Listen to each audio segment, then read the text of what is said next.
All right, I'm going to get underway, get our startup morning happening. Good morning, everyone. Come on in, grab some food on your way in, courtesy of TechOn. Beautiful people. Thank you, Hayley. If you need a coffee, go to Joey Zaz's, tell them at Morning Startup. They'll give you a nice coffee. Thanks to TechOn. Actually, sorry, the food's courtesy of Keepspace. Anyway, that's what I'm going to get into. My name is Scott Glue. I'm one of the organisers at Morning Startup. Who hasn't been to Morning Startup before? All right? Yeah, right. You're a regular. You're part of the furniture.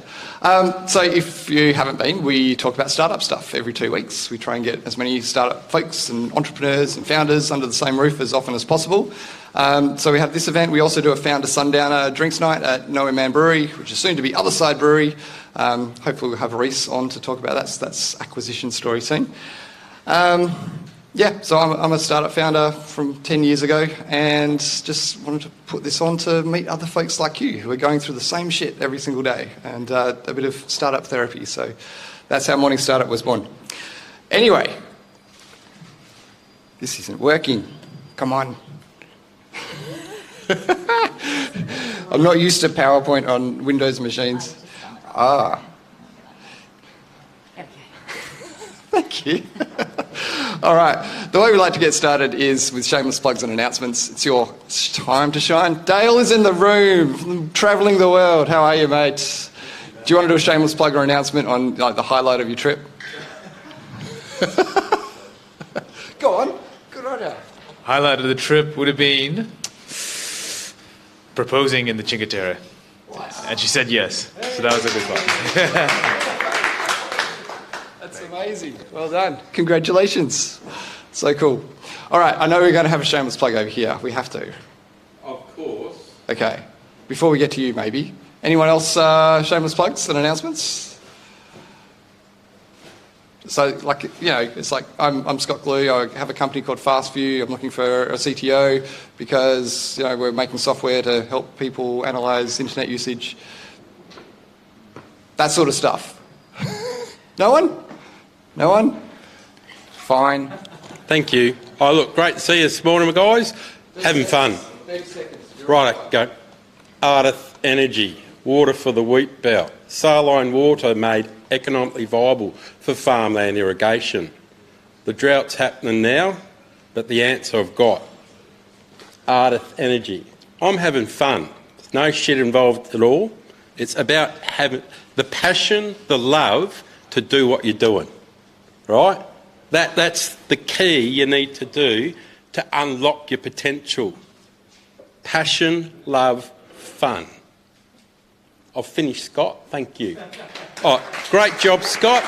All right, wonderful job. Pair of socks. Good on you, mate. You got great socks too. Lots of socks on offer for the 11th, right? I'm pitching. Yes. In fact, I put that a little later in my slide deck, but in 2 weeks' time, we're holding a pitch event. So if you've got a startup or an idea, it's a cool sort of, globally scalable, techie kind of product thing, come along and pitch. So you'll get 3 minutes, and then we'll have about 5 minutes or so of Q&A from the audience, a bit of feedback. So it's a good way to sort of workshop your pitch and get some feedback on what you're doing before you actually have to go and pitch to investors or when it's really going to count. So that's 8 minutes, if you do it properly. If I do it properly. It depends how many startups we're going to get applying. So we're currently at 5, I believe. So, yeah, we're going to cap it out at about 8 so that we can get through it in about 45 minutes. So, yeah, we got like a few positions left if you're interested in pitching in 2 weeks' time, just practicing it. So you're putting aside 45 minutes, but if you don't have enough people, can I still have that 45? You'll get clapped out at the 3 minute mark. That's the way it's going to work. So if I behave... Yes. Behave. Always behave. I've already told you about this. Come on down. First Wednesday of every month, which might be next week. Yep, the 4th. I'll be there. Good on you. All right. I'm on day Curtis is there on the 4th.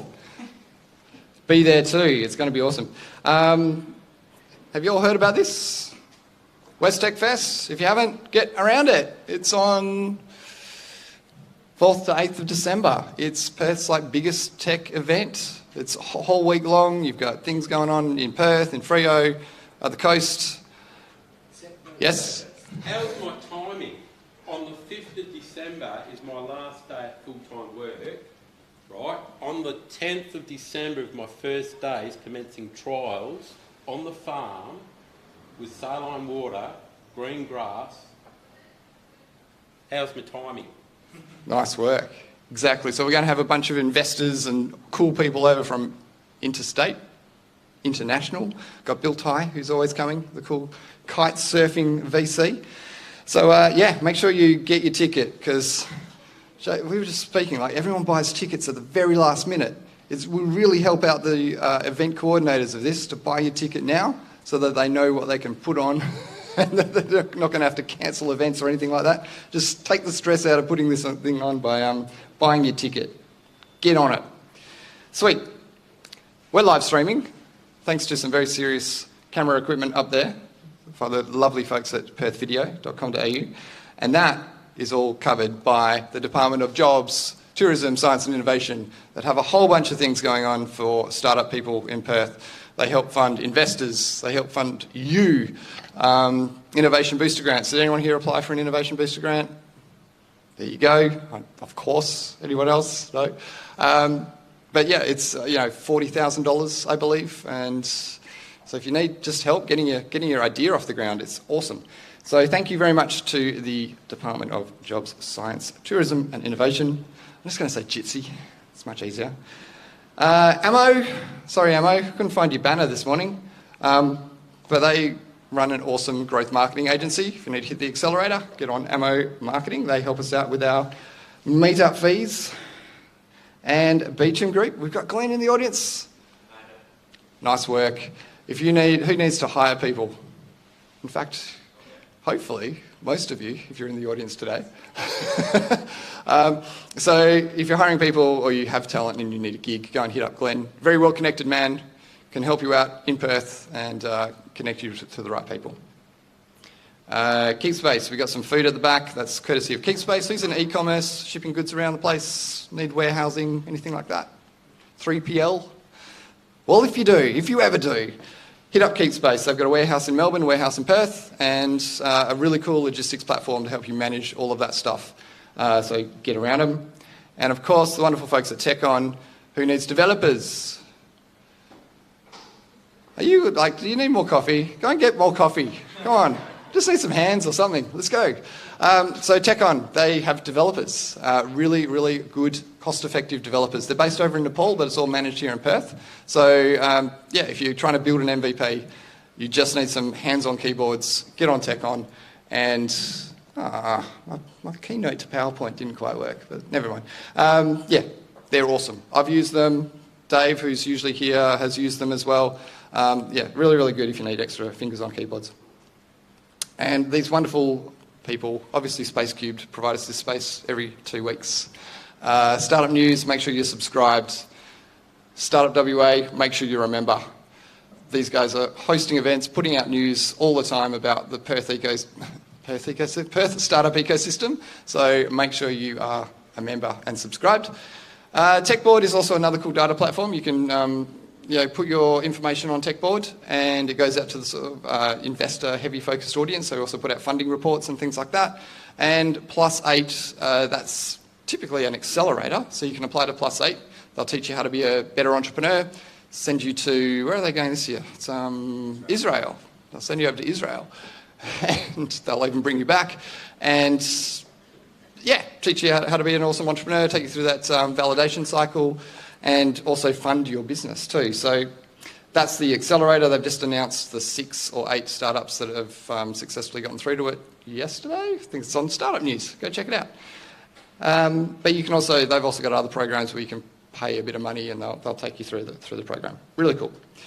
Awesome. If you want to get in touch with Morning Startup, if you're interested in doing an event or speaking one day, if you've got something cool the Perth startup community would love to know, we want to hear from you. So hit us up. We're Morning Startup on all the things. You can find us. And as I said, in 2 weeks' time, we've got this happening. So all you need to do, if you're interested in pitching, send an email to contact@morningstartup.com. That'll come to me and Dave. Just put short description of your startup. We just need to validate that, you know, it's not an accounting firm or a marketing agency or some sort of traditional type business, right? It's a scalable tech product idea that's, you know, going to conquer the world. That's the kind of thing we're looking for. So yeah, get on board, pitch your startup in 2 weeks' time. Who knows it? Who wants to tell it? No? That's formalities out of the way. Thank you, Matt.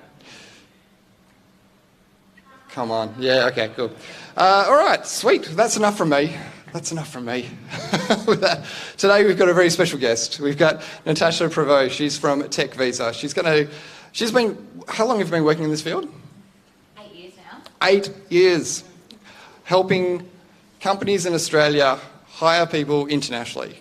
I've looked at doing it before. It's a minefield of paperwork, nastiness, and I just need to know more about how it all works, and she's going to tell us all about it. So please make her welcome, Natasha Prévot. Thanks, Scott. Awesome. All right, I'm going to help you on the techie side. Let's do this. So I'm a Mac guy. Yeah. PowerPoint. Okay. Get this out like that. Perfect. Awesome. Okay. Firstly, thank you. Finally got me here. I know you've been on me for the last few months to come and present, so I am so excited to hopefully demystify the entire, well, at least a portion of the visa system for all of you. And yeah, actually, just to sort of add, we've been rolling out these sessions across the country over the last few months. So we've partnered with a few of the key or the big VC players, and just helping all of their portfolio members figure out visas, know that it's absolutely a possibility to get offshore talent into the country. And on top of that, we've worked with a couple of the universities on the East Coast with their entrepreneurship programs. Additionally, Austrade have got on board, so we're presenting to a couple of their cohorts on visa information systems, and some of the key associations as well, like FinTech Australia, Tech Council Australia as well. So I'm really, really excited to be able to present to all of you. And I wasn't expecting as many people, particularly with school holidays, and it's a beautiful day, you could be at the show. But thank you for coming this morning. Okay. Let's see, okay. Too fast. Okay, Techvisa. So before I kick off, I'll give you a little bit of background on myself. So I'm a massive supporter of the startup scale-up world. I'm an angel investor, have really loved that journey over the last few years, and just supporting startups as much as I can. My co-founder, Sam, and I, we are also mentors for Catalyzer, which is a migrant and refugee accelerator program. So supporting their cohorts over the last few years. And we've also set up a Activate grant, so it's exciting to sort of do that entire grant creation all the way through. And these migrants and refugees are on that very much early stage point of their startup, but it's exciting to kind of follow them. And then, of course, Techvisa. So Techvisa, it was born about 7-8 years ago. Myself and Sam, we saw this true niche in the market. There was absolutely no one specialising in immigration, in tech startup and scale-up.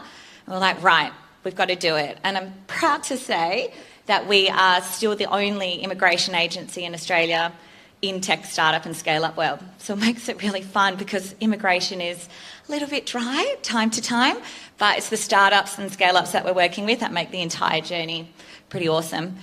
So I come from a legacy of immigration. My mother, grandmother, and my auntie, all migration agents. My grandmother is in her 80s and she is still operating almost full-time, which is insane. So you can imagine Christmas dinners and the entire thing and all those fun conversations, but honestly, she's an awesome support. So it's been with me for many years. Sam and I both came from recruitment prior to immigration. So the good part for you is that we can... Sorry, I wasn't talking to the mic. The good part for you is that we can look at the entire talent planning cycle. We get it from the get-go. We know how hard it is to attract. We know that retention is key. So it is not just giving you, right, here's the visa solution. It's the entire talent planning piece that we can help with. So, right, Techvisa. So as we said, because we are the only ones in this space and specialising, we've had some awesome opportunities come to us. So we're working, as we said, closely with Austrade, and we've done a couple of their global missions recently. So it was great. Got to head over to Paris for Viva Tech, London Tech Week, Money 2020 in Amsterdam, and they've booked us for Singapore FinTech Festival in November. So really exciting to go in as their service provider and giving as much help to the cohort heading there. Got an awesome team behind me. I am Perth, West is best. I'm the only one over here in WA. Sam's in Brizzy and the rest of my team, so I've got an incredible team of 10 in Sydney. So we're nationwide and we can support over the entire country. So as I said, this is a real passion. People, so many people come into this space and they say, oh, look, but what's your hustle? What's that real thing that you love on the side? This is it. I live and breathe immigration. So here we go. Get ready to be blown away with some visa subclasses. Right. Okay. So just to give you some context, there is currently 120 visa categories in immigration and hundreds of streams within that. So what I've done, I have narrowed it down to the key 4 that the majority of our startups and scale-ups use. And I will slowly walk you through that nitty-gritty, give you examples as well on how they maximise these subclasses, and let you know it is 100% possible to get that offshore talent in and driving the growth of your business. So we're going to touch on the 400 subclass. It's a nice short-term one. It's also one of my favourites. The 482, which is that temporary skilled employer stream, and then jumping onto the holy grail, which most people coming over would like, which is permanent residency, and then the 858, which is all about the creme de la creme. This is for the top of the top in any industry. It's a pretty amazing subclass. It only came out a couple of years ago, and basically anyone who applies for this, if they get that invitation, within 6 weeks they can have permanent residency without even setting foot in Australia. So it's a very, very interesting one. Okay, let's do it. Okay, subclass 400. So if a migration agent could get excited about a subclass, this is it. It is not used anywhere near enough. It is an amazing one because it is for highly specialised individuals coming in that are going to perform a body of work, a project, or really get the business up and running, get into the operations as quick as possible. And why I love it, it takes 2 weeks to be processed. It could even be quicker depending on the country of passport. 2 weeks, it's about $2,500. And that's with our fees as well, and it gets that person 3 to 6 months employment attached to your company. So if you've got, for example, I'll give you an example. So we've worked with a fintech. They said, right, all our operations are in India. We haven't even set up an ABN. We've got nothing happening here in Australia, no employees on the ground. How do we get someone in? This is the subclass. So what we did was we applied for this one. It took 2 weeks. We attached all of his family onto the application. They did not have to do an English exam. They don't have to do a police clearance. They don't have to do a medical. It is minimal requirements to get this individual in. And you've got them then attached to your startup or scale up for 3 to 6 months. I mean, it is amazing. Plus, on top of this as well, the applicant can cover all the costs. So as a startup, it can be difficult. You're counting every penny. The applicant can say, no, I'm committing myself to this. I'll cover the $2,500 of costs.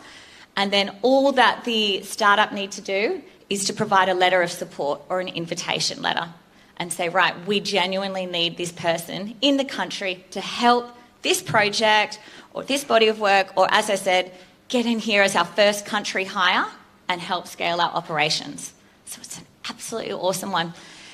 Now, no advertising is required. Sometimes we might help you out with an ad or two if needed, but generally not. It's a highly specialised occupation. The majority coming in are of that highly specialised nature. So your software engineers, developer programmers, web designers, any of those coming in, all come into that category. And as I said, such minimal paperwork for you, for them. And on top of this, the startup and scale-up does not need to have any sponsorship obligations. So there's nothing that you have to, With the 482, with the longer-term temporary temporary subclasses, you have to report to immigration. There's different things that you need to meet. This one, it doesn't apply. So jump on board if you... Yeah, this is a huge one. So I'd love to talk to you all about this a little bit more, as you can see how excited I am on this. Now, the 400, once they're in the country, if they then decide, right, I might need to stay a little bit longer, the project's going to be extended out, it's going to be past that 6-month point, then we can absolutely look at other subclasses. So we can do that transition. They apply for the other visa, they get a bridging visa, so there is literally no discontinuation of employment. They can just continue through until that next application's granted. So that brings me on to those longer-term temporary sponsored visas. So this used to be called the 457. It underwent an entirely new branding with immigration. They said, we've got rid of it. There's a new one coming out. It was just renamed. So it is now the 482 visa. And this is the one which gives that applicant 2 to 4 years employment here in Australia. Now, it's a 3-stage. The first stage is sponsorship. So we've got to get the business set up as a standard business sponsor. So to make it a little bit easier to understand, this part is about getting your business a license to sponsor employees overseas. So you can sponsor as many workers as you need during that 5-year period. So documents that are going into immigration, they'll look at financial health. So we help submit all of the submissions that go with that, your profit and loss, balance sheet. We look at workforce details and just providing a business case to immigration and exactly what's needed. So my entire team help craft all of this. We deal with immigration. You do not need to speak to them. Now, I've also listed out the accredited one, because the accredited one is usually when you've hit a few key milestones after you've done a few nominations. However, exciting news on the tech startup scale-up front. We are partnered, we're members of Tech Council Australia, and we're currently lobbying for startups to be able to access accreditation. And that will give them such a huge leverage point, such a leg up over sort of these big giants in terms of getting that offshore talent in. And what it means, they don't have to look at character clearances, there's streamlined processing, there could even be sort of salary exemptions. So it hasn't happened yet, but we're in the works at the moment of lobbying with them and hopefully getting something like this over the line. So it's just a little excited thing there. Okay, right, 482. Here we go. So as I said, it is a 3-stage application: sponsorship, nomination and visa. Who's dealt with a 482 or has anyone gone through this process before? I don't. Pardon? I went through visa. Ambassador was in my pathology and I'm here. Excellent, there we go. I wasn't like, I can be sick, schizophrenic, and like you said, it's 400. I was just standard. Yeah. And then you'd have to go through all of, obviously, the character and health and the whole rigmarole. Long process, and that's why you've got to get to a migration agent to help you so we can push everything along. Yeah, fantastic. So 482, as I said, this is for your temporary skilled workers. 3-stage SPS nomination and visa. Now, the critical part of this is this nomination application. This is where it can trip up people or trip up startups and scale-ups, because it is very driven by timelines, the deadlines, but of course we'll help you with all of that, and advertising. Advertising is the big one. So when you are nominating an individual, you need to have the advert live for 28 days across 3 platforms. One of them is run by immigration. It's called Workforce Australia. It's a tough one to get through, but we help you. There's all the tick boxes, everything that needs to go into those adverts. If you lodge your application prior to advertising being completed, if you put your contract in before advertising is completed, up for a refusal. And you don't want to be dealing with a refusal with immigration. That is an entire process in itself, off to the AAT and everything else. So we are here, my team is fabulous at this. We help track the ads at 1 day, 14 days, 28 days. We make sure it ticks, as I said, all of the boxes. And then on top of this, we help craft some of the submissions. You need to show immigration that it's a genuine position. You've tested the local labour market. Salary as well, this is a key one. $70,000 plus super is the minimum to be able to sponsor someone in on this 482 subclass. That can also, if you're looking at something with an individual that needs to come in on commission, you could do a 60,000 and then 10,000 commission guaranteed. So we can sort of work with this, but the minimum is at 70,000. English is also needed too, so the testing's got to happen. Police clearances, health. So again, if you're just wanting someone here really quickly, that's why you should consider that 400 to begin with, to get them in, and then they can deal with the English and everything else that they need once they're here in the country. Now, it is a good retention strategy because the individual says, right, they're coming over and they say, I want to bring my whole family, everyone wants to come in. How long's this one for? It's 2 years, up to 4 years, but with pathways to permanent residency.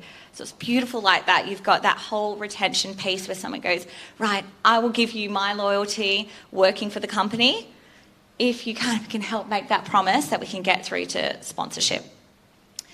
So, yeah, processing times, it's about 1 month. It used to be 6 months. They have put so many resources into this, immigration, in terms of processing. So 1 month is bloody ideal.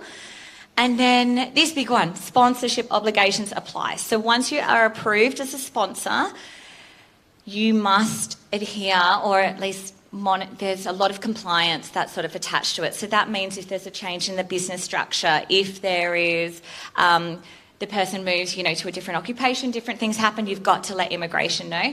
We'll do this on your behalf. You do not need to talk to immigration at all. When we're your migration agents, we're the whole way through. So at least it takes that headache and stress off altogether. One that is really interesting is that if someone does resign and they go back to their home country, or they want to go back to their home country, you as the employer are required to pay for their flight back home as well, for them and their family, which so many employees don't even realise that that's a thing. But again, it's only if they put it in writing. So there's a few little things like that we can give you the heads up. I see you shaking your head. I know. It's a little bit of a shock on this one. But as we said, we're here to support you on that whole sponsorship obligation compliance piece.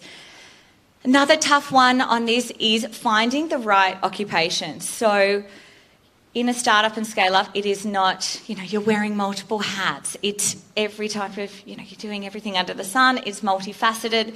So that's where we come in. So you say, Tash, I've got this incredible candidate over in the UK or Brazil and that. What occupation? How do we get them in? So we look at their CV, we look at their job description, and then we have to deal with the very old school traditional list of immigration.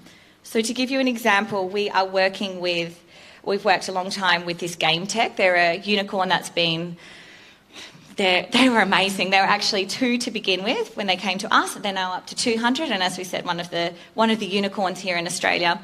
And they needed to get in this game developer. So there is no occupation that exists in the immigration occupation list for a game developer. So what we ended up having to get them in as was a multimedia specialist, and the description has the ability to work with CD-ROM and VCR. And that's immigration occupation list for you. Again, approved, no problem. These are your so we know the cutting edge occupations that they're coming in as, and we can figure it out with this old school immigration list. Another one, we're working with a space tech in Queensland. They had someone coming in to oversee the launch pad. So literally, someone coming in as a very specialised concreter, basically. How on earth do we get them in? You're not going to find a launch pad technician on the immigration list. So again, took a little bit, we looked at the job description, we put the table together, what things match, and in the end they're coming in as an aeronautical engineer. But we got them over the line, here they are, they're working towards permanent residency now. So that's what we're here for. Yeah, to make things match. And also in the startup world, you've got product managers, absolutely everywhere. Again, that is a very, very difficult one to sort of figure out or to match in.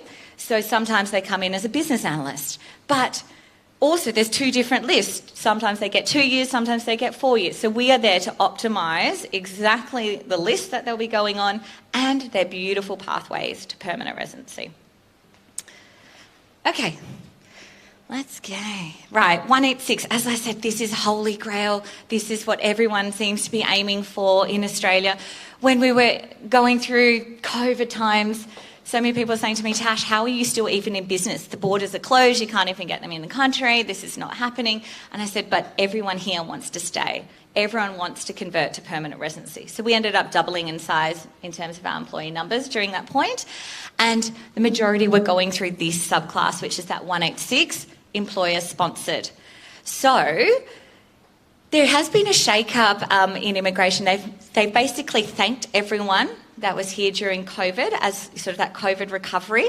So they have relaxed the pathways to get this 186, which is really exciting. So, for example, if you used to have an occupation like a recruitment consultant on the short-term list, you could not get permanent residency. After 4 years, you're out the country. Like, that's it, or find a lovely Australian partner, whatever you need to do, but out the country. Now, anyone in Australia on a short-term or long-term list can go for permanent residency, which is huge. So there's two streams, direct entry or temporary transition. So you may have a offshore talent coming to you and say, I want permanent residency straight away. I'm not going to be joining you until that happens.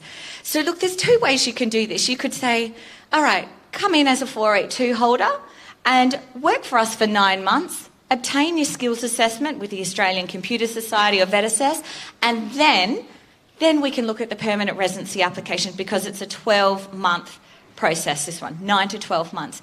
If you want to give them permanent residency straight away, you have to wait as a startup 9 to 12 months until approval, until they can start for you.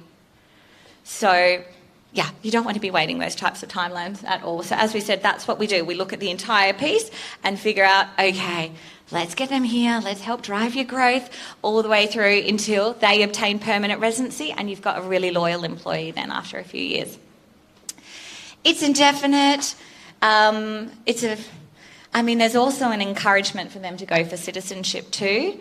With this one, after 5 years, even if they're in the country, they still have to get a resident return visa to get back in. It's happened to my partner a few times. Even though I'm a migration agent, leaves the country, I forget that he hadn't gone for citizenship, and so I was frantically trying to do an application in a couple of days to get him back in. But we got there, so that's always good. Now, as I said, two streams, temporary transition. If you want to lock them in a little bit longer, the temporary transition means they don't need a skills assessment. There's a few less requirements, which is great. So they would be working for you for 2 years under the new changes, and then after 2 years, they can then go for permanent residency, which is really exciting. English language is a little bit higher in terms of scores. Health and character is always needed as well for these ones. Okay, we are nearly there. Okay, talent planning. As we said, I'm coming from a recruitment background, totally get it. I've been on a temp desk, I've worked in London. London is dog eat dog when it comes to recruitment, so I totally get attraction is difficult, retention is absolutely key. Where can we help and how? So, right, so let's say you've got your financial health, market opportunities ready to be seized. You go, okay, boom. I need to scale, I need to get talent. This is the point you think, okay, what local labour can I get here that's fabulous and can help me scale my business? Is there any offshore talent that I need to at least bring in for 3 to 6 months? Absolutely upskill my Aussie team, and then we can drive the growth further and further. So this is the point that we can look at and say, okay, these are your pathways, and we work with a lot of startups that are pre-revenue, so we know it works, we know the submissions that need to go in. So don't think, oh my God, I'm 2 or 3 man band, I can't do this, I don't have revenue currently. We're used to working with those types of startups too. So, as I said, local labour versus offshore, we'll look at the strategies, making sure, as I said, not just throwing them into a 4-year visa. It is a beautiful pathway, so they're engaged, they're here, they're ready to give it their all. This is something that all of you can go for right now. So you're in the interview process. You've got 3 candidates from, let's say the US. 3 candidates from the US, and you say, Tash, I don't know if they can actually get in. I don't want to commit to an interview until it happens. What you can do, send me the CV. I send it out to my team. We present to you sort of an eligibility assessment. It's a 1-page document, says their occupation, the fees, the process, what they need to do.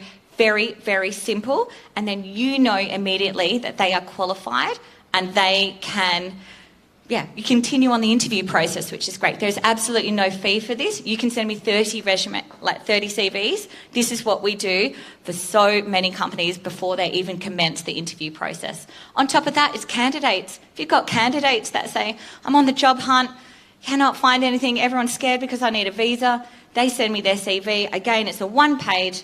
They then can use that with all of their interviews. And us as a business, we don't charge for advice. Everything comes back around as well. So you are welcome to call, email. As we said, we're massive supporters of the ecosystem. So yes, absolutely. Get on this one straight away. I'm happy to send some examples. And then, of course, once you've got them in, we can also help with the monitoring and compliance part too. Okay, on to the last one. Right. Really, really pumped for this. So we're taking on the world. We're doing our best to.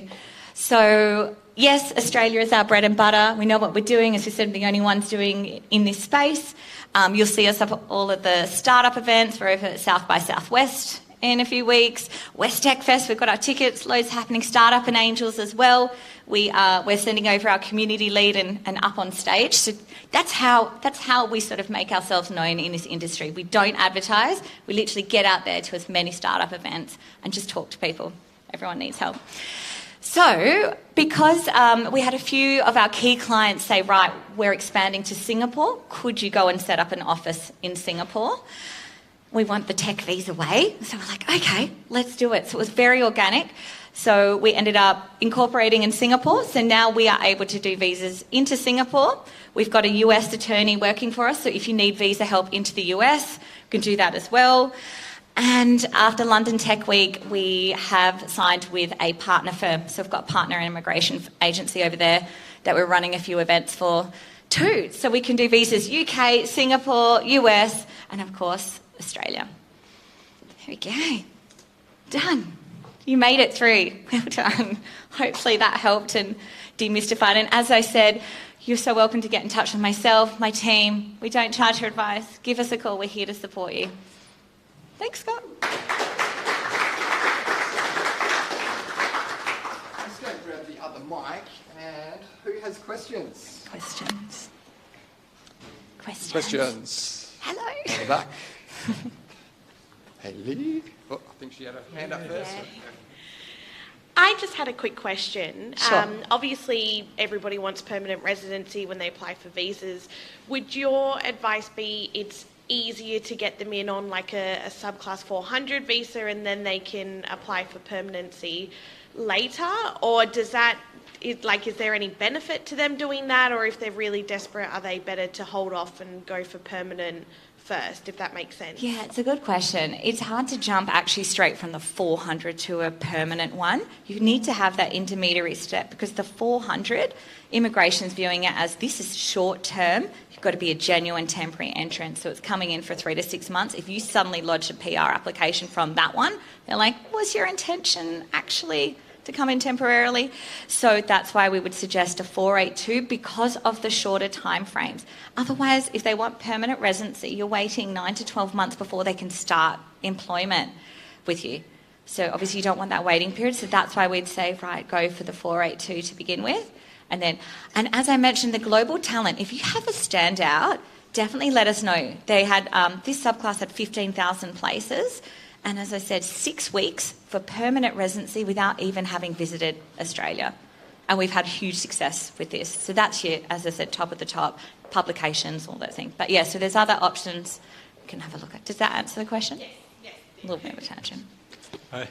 Yes. I just want to know some of the job descriptions that you're looking for. Yes. Well, it depends what you present us with. So we specialise in tech. So it can be So do you mean sort of like what type of applicants would be coming through, or? It depends. So we work with the company, so they've already identified firstly what they need. So the startup says, Tash, I need 2 software developers, software engineers. We might send them to Glenn. Glenn goes and sources them, finds them from offshore talent, and then that we do the visa process. So we're not actually doing the recruitment piece itself. It is, and we would work with, fabulous recruiters like Glenn to be able to do that. But we do the visa part. So it's they have identified exactly what they need, and they cannot find the talent here in Australia. All right, over here. Pardon?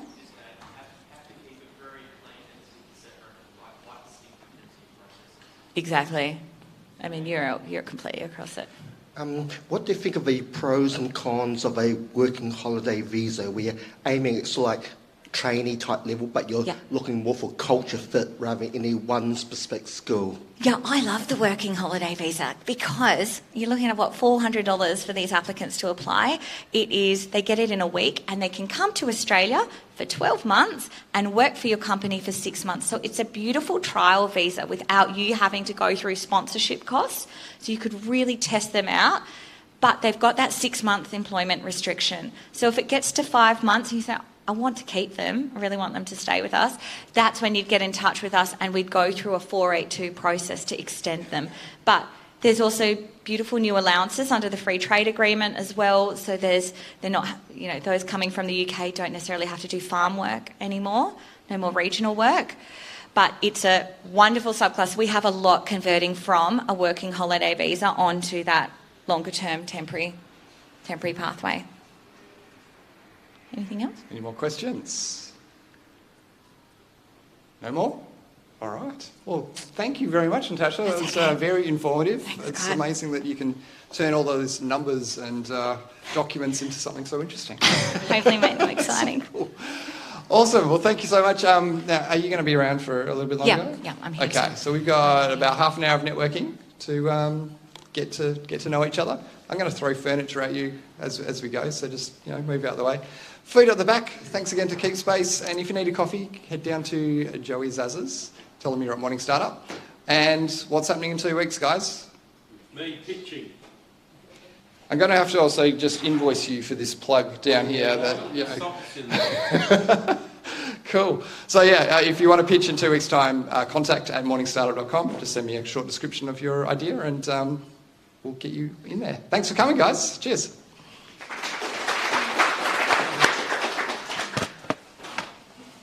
Nice work. Thank you so much. I made it. Oh, absolutely.